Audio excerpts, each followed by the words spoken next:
Hallelujah, praise the lord. అందరికీ వందనాలమ్మా. బాగున్నారా? దేవుని బిడ్డలారా, శోధనలు వస్తున్నాయి, శ్రమలు వస్తున్నాయి, కష్టాలు వస్తున్నాయి. మీకు అనుకున్నది జరగట్లేదని బాధపడుతున్నారా? భయపడుతున్నారా? బాధపడితే భయపడితే ఏమి లేదండి. భయం సైతాంది, ధైర్యం దేవునిది. కానీ ఎంత గొప్ప గొప్ప సేవకులు కూడా భయపడిపోతూ ఉంటాం. కాబట్టి విషయాల్లో భయపడబాకండి. ప్రకటన గ్రంథంలో ఒక చక్కని మాట భక్తుడైన యోహాను రాశాడండి. ఏమంటే దేవుడికి యేసుప్రభు వారికి 12 మంది శిష్యులండి. 12 మందిని ప్రేమించారు. అందులో ముగ్గురిని ప్రేమించాడు, అందులో ఒకరిని ప్రేమించాడు. ఆ ఒక్కడే యోహాను గారండి. ఎందుకంటే ఎప్పుడు కూడా యోహాను గారు యేసయ్య అంటే అంత ఇష్టం అండి. తన గుండె మీద చప్పుడు వినే మాట్లాడుకునేవాడు. అలాంటి వ్యక్తి ప్రకటన గ్రంథాన్ని రాశాడు. ఆయన అంటున్నాడు, ఇంతకాలం వాక్యం వింటున్నాం కదా, ప్రార్థన చేస్తున్నాం కదా, చర్చికి వెళ్తున్నాం కదా, ఏమండి ప్రసంగాలు వింటున్నాం, వాక్యాన్ని వింటున్నాం, చర్చలు వింటున్నాం, ఏమండి మీటింగ్లో వింటున్నాం, యూట్యూబ్లో ఉంటున్నాం, టీవీలో ఉంటున్నాం, అన్ని చోట మనం వింటూనే ఉన్నామండి. వింటూ జీవిస్తున్నామా, బ్రతుకుతున్నామా? దాన్ని బట్టి ఆయన ఒక చక్కని మాట అన్నాడండి. చూడండి, ప్రకటన గ్రంథం 1:3 ఏముందో చూద్దామండి. సమయము సమీపించినది గనుక ఈ ప్రవచన వాక్యము చదువువాడును, ఒకటోది చదువువాడును, వాటిని విని ఇందులో వ్రాయబడిన సంగతులను గైకొని వారును ధన్యులు. హల్లెలూయా. దేవుని బిడ్డలారు గమనించారా? సమయం అంట సమీపించింది. దేనికి? ప్రభు వచ్చేస్తున్నాడండి. ఇక టైం లేదండి. ప్రభు అక్కడికి సిద్ధమైపోయిందండి. ఎక్కడ చూసిన భయంకరమైన మోసాలు జరుగుతున్నాయి, తప్పులు జరుగుతున్నాయి, పాపాలు జరుగుతున్నాయి.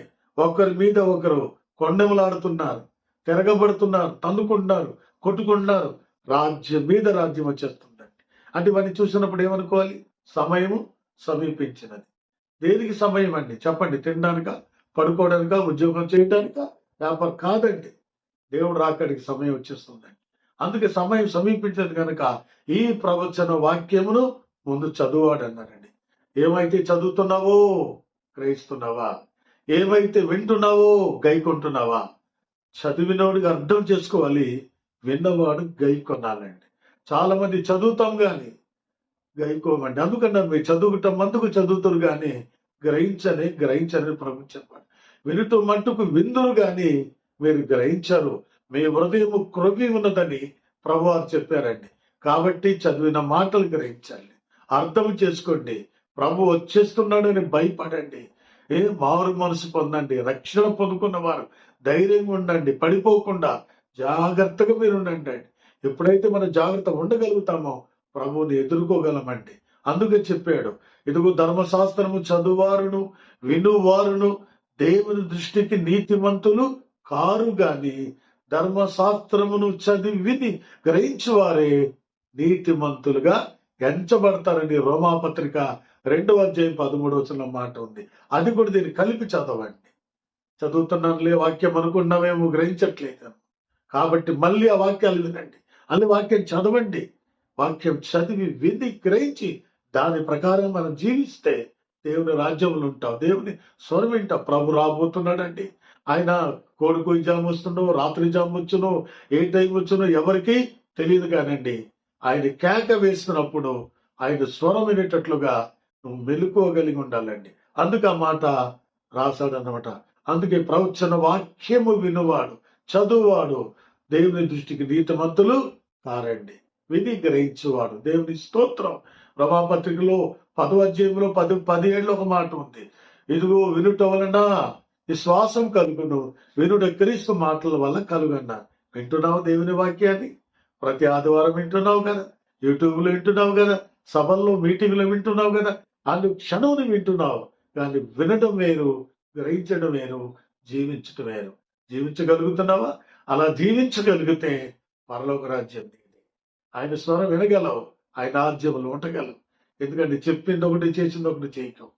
ఏవైతే చెప్తున్నావో అది చెయ్యి, ఏదైతే చేస్తున్నావో అది చేయడానికి ఇష్టపడు. అప్పుడు దేవుడు నేను దీవిస్తాడు. నువ్వు బాగుపడు, నీ బిడ్డల్ని కూడా చెప్పు. నువ్వు బాగుపడు, నీ కుటుంబానికి చెప్పు. నువ్వు బాగుపడు, సంఘాన్ని కూడా తెలియచేయి. ఇలాగ తెలియజేసి నీ జీవితాన్ని కట్టుకుని విని ప్రభు రాజ్యం వెళ్ళడానికి సిద్ధపడు. ప్రభు వచ్చేస్తున్నాడు, జాగ్రత్త. దేవుడు తన మాటలు దీవించును గాక. ఆమేన్. చిన్న ప్రార్థన. పరిశుద్ధుడైన మా ప్రభువా, ప్రేమల మా తండ్రి వందనాలు. ఇదిగో ఈ మాటలు ప్రభా చెప్పి ఉన్నావు నాయన.